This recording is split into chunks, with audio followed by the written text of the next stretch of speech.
Guys, welcome to a new video. Siya Goyal ഈ പേര് ഇതിനോടകം ഒരുമാതിരിപ്പെട്ട എല്ലാവർക്കും സുപരിചിതമാണ്.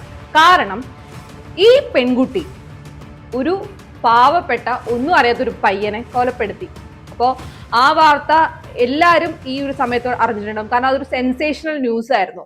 കാരണം അത്രയും ആഗ്രഹിച്ച് കല്യാണത്തിന്റെ ആ ഒരു മൊമെന്റ് എത്തുന്നതിന് തൊട്ട് മുന്നായിട്ട് അവൾ അവനെ കൊലപ്പെടുത്തി. റീസൺ വാസ് ലൈക്ക് പുള്ളിക്കാരിക്ക് ഒരു റിലേഷൻഷിപ്പ് ഉണ്ടായിരുന്നു. അവർ തമ്മിൽ ഗൂഢാലോചന നടത്തി ഈ പാവപ്പെട്ട പയ്യനെ ഒരു ഫോർട്ടിന്റെ മേലിൽ നിന്ന് തള്ളിയിട്ട് കൊന്നു. ഓക്കെ, അപ്പോ അവന്റെ സിസ്റ്ററിന് സംശയം തോന്നി ഇതൊരു നോർമൽ മരണമല്ല എന്ന് സംശയം തോന്നി. അവർ കേസ് കൊടുത്ത് ഗോയിങ് ഫോർവേഡ് പല ഇൻവെസ്റ്റിഗേഷനും വന്നപ്പോഴാണ് അതിന്റെ സത്യാവസ്ഥകൾ പലതായിട്ട് ഇങ്ങനെ തെളിഞ്ഞു വരുന്നത്.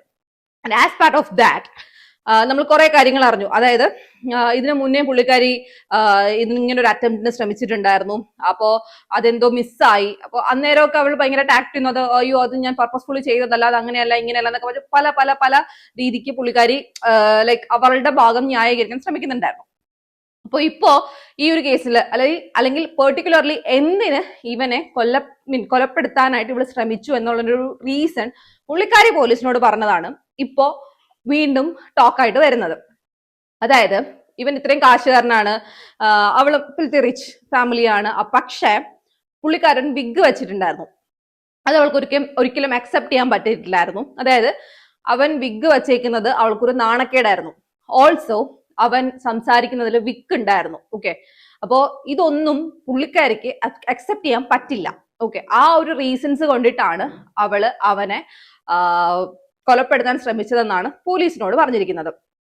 അപ്പോ ഞാനൊരു കാര്യം ചോദിച്ചിട്ട് സിമ്പിൾ ടോക്ക്. ഓക്കെ, ഒരു നോർമൽ ഒരു മനുഷ്യന് തോന്നുന്ന ഒരു ഡൗട്ടാണ്. ഇവളിപ്പോ അവനെ വേണ്ടാന്ന് വെച്ച് കാമുകനെ കെട്ടുന്നു. കാമുകന്റെ മുടി നാളൊരു കാലത്ത് പൊഴിഞ്ഞു പോകത്തില്ല. ഇപ്പം ഞാനൊക്കെ 2 വർഷം മുന്നേ ഇരുന്ന എന്റെ മുടിയുടെ തിക്നെസ് ഒന്നും അല്ല എനിക്കിപ്പോ. പൊഴിഞ്ഞാൽ ഒന്നുമില്ല. ഓക്കെ, എന്ന് വെച്ചിട്ട് ഞാനത് മുൻകൂട്ടി കണ്ടിട്ടാണോ ഞാൻ ഓരോന്ന് പ്രവർത്തിക്കുകയും ചെയ്യുകയൊക്കെ ചെയ്യുന്നുണ്ടാവുക? അല്ലെങ്കിൽ കെട്ടുന്നതിന് മുന്നേ ഓക്കെ എന്റെ കൺസെപ്റ്റ് എനിക്ക് മറ്റേ താഴെ വരെ മുടിയുള്ള പയ്യനെ വേണം, അല്ലെങ്കിൽ ഇതിനകത്ത് നമ്മൾ മുടി ഇങ്ങനെ സ്പ്ലിറ്റ് ചെയ്ത് നോക്കുമ്പോൾ പോലും നമ്മുടെ സ്കാൽപ്പ് കാണാൻ പറ്റാത്ത അത്രയും തിക്നെസ് ഉള്ള പയ്യനെ വേണം എന്നൊക്കെ ഡിമാൻഡ് ചെയ്ത് നമുക്ക് ആരെങ്കിലും കെട്ടാൻ പറ്റും ഇന്നത്തെ കാലത്ത്?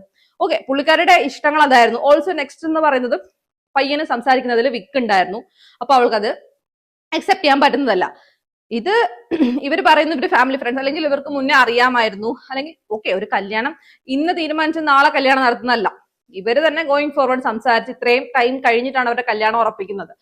ആ ഒരു സമയത്ത് അവൾക്കത് മനസ്സിലായതാണെങ്കിൽ അന്നേരം തന്നെ വീട്ടിൽ പറഞ്ഞൂടെ, അല്ലെങ്കിൽ അവനോട് പറയാലോ എനിക്ക് ഈ വക കാരണങ്ങൾ കൊണ്ട് നിങ്ങളെ കല്യാണം കഴിക്കാൻ താല്പര്യമില്ല. അതിനു പകരം ഒരു പാവപ്പെട്ടവന്റെ ജീവൻ എടുക്കുന്നതിൽ എന്ത് സന്തോഷമാണ് അല്ലെങ്കിൽ എന്ത് സംതൃപ്തിയാണ് അവൾക്ക് കിട്ടിയെന്ന് മനസ്സിലായിട്ടില്ല. കാരണം ഇങ്ങനത്തെയൊക്കെ സില്ലി റീസൺസ് പറഞ്ഞിട്ട് ഒരു പയ്യന്റെ ഓക്കെ കല്യാണം കഴിക്കണ്ടെങ്കിൽ ശരി, വേറൊരു പയ്യനോട് ഇതിലും നല്ലത് അവൾ ഒളിച്ചോടി പോകാമായിരുന്നു.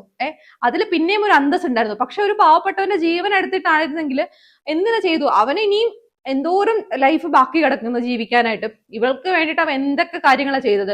ആ കല്യാണത്തിന് വേണ്ടിയിട്ട് വരുന്ന ആൾക്കാർക്ക് ഫ്ലൈറ്റ് ടിക്കറ്റ്സ് അല്ല, ഇൻസ്റ്റെഡ് അവൻ 2 ഫ്ലൈറ്റ് തന്നെ എൻറ്റയർലി ബുക്ക് ചെയ്ത് കഴിഞ്ഞു. ആ ഫ്ലൈറ്റ് അവരുടെ കല്യാണത്തിന് വരുന്ന ആൾക്കാർക്ക് ട്രാവൽ ചെയ്യാൻ വേണ്ടി മാത്രം. കല്യാണം അവർക്ക് ഒരു ഡെസ്റ്റിനേഷൻ വെഡിങ് പോലെ നടത്താൻ വേണ്ടി 17 കോടി, 1 2 അല്ല, കോടി ലൈക്ക് ലക്ഷവും അല്ല, 17 കോടി രൂപ കൊടുത്ത ഒരു ഫോർട്ട് കംപ്ലീറ്റ് ആയിട്ട് അവർ ബുക്ക് ചെയ്തിട്ടുണ്ട് അവരുടെ കല്യാണത്തിന്റെ ഫങ്ഷൻസ് എല്ലാം നടത്താനായിട്ട്. ഇതൊക്കെ പൈസ ചുമ്മാ കിട്ടുന്നതാണോ? ശരി, ചിലപ്പോൾ അവർക്ക് പൈസയ്ക്ക് വില ഉണ്ടാവില്ല. എനിവേസ് അത് ഓക്കെ അവരുടെ പാർട്ട്. പക്ഷെ ഒരു ജീവന് വിലയുണ്ടല്ലോ. ആ പയ്യനെ ഇങ്ങനെ കൊന്ന് അവന്റെ വീട്ടുകാരുടെ ശാപവും ഏറ്റിട്ട് ഇവർക്ക് ഇതിൽ നിന്ന് എന്താണ് ഇനി ഞാൻ ചോദിക്കട്ടെ, ഇതെല്ലാം അവള് ചെയ്തു, ഓക്കെ ഇത്ര അഭിനയിച്ച് തകർത്തു, ഇപ്പൊ കള്ളി പുറത്തായി. ആ സമയത്ത് ഞാൻ ചോദിക്കട്ടെ, ഇനി നിനക്ക് സമാധാനമായിട്ട് ആ നിന്റെ ബോയ് ഫ്രണ്ടുമായിട്ട് ജീവിക്കാൻ പറ്റുമോ? ഇതിന്റെ കേസ്, ഇതിന്റെ നൂലാമലന്റെ ശിക്ഷാവിധി ഇതൊക്കെ കഴിഞ്ഞിട്ട് നീ പുറത്തിറങ്ങുമ്പോ അവന് പോലും നിന്നെ വേണ്ടായിരിക്കും. ആ ഒരു ടൈമിലെത്തി. അപ്പോഴും നഷ്ടം ആ ജീവൻ പോലും ആ പാവപ്പെട്ട പയ്യനും അവന്റെ ഫാമിലിക്കും മാത്രമാണ്.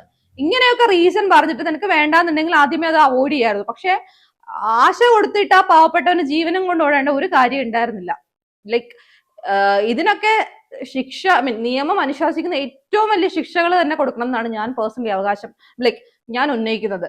കാരണം ഓക്കെ, മനുഷ്യരാണ്, പല പെർസ്പെക്റ്റീവ് ഉണ്ടാവും. നമുക്ക് എല്ലാവർക്കും ഇപ്പം നമ്മൾ കെട്ടാൻ പോകുന്ന ആൾക്കാർക്ക് ഇന്ന കൺസെപ്റ്റ് ഉണ്ടാവണം എന്നൊക്കെ വിചാരിക്കുന്നുണ്ട്. പക്ഷെ ആ കൺസെപ്റ്റ് അനുസരിച്ച് നമുക്ക് ജീവിക്കാൻ പറ്റില്ല ഒരിക്കലും. ഞാൻ ഇങ്ങനെ ഒരു ലൈൻ വരച്ചു, ആ ലൈനിൽ കൂടെ മാത്രമേ ഞാൻ ജീവിതകാലം മുഴുവൻ നടക്കൂന്ന് എനിക്ക് ഒരിക്കലും അവകാശപ്പെടാൻ പറ്റില്ല. അങ്ങനെ ഒരിക്കലും സംഭവിക്കത്തുമില്ല.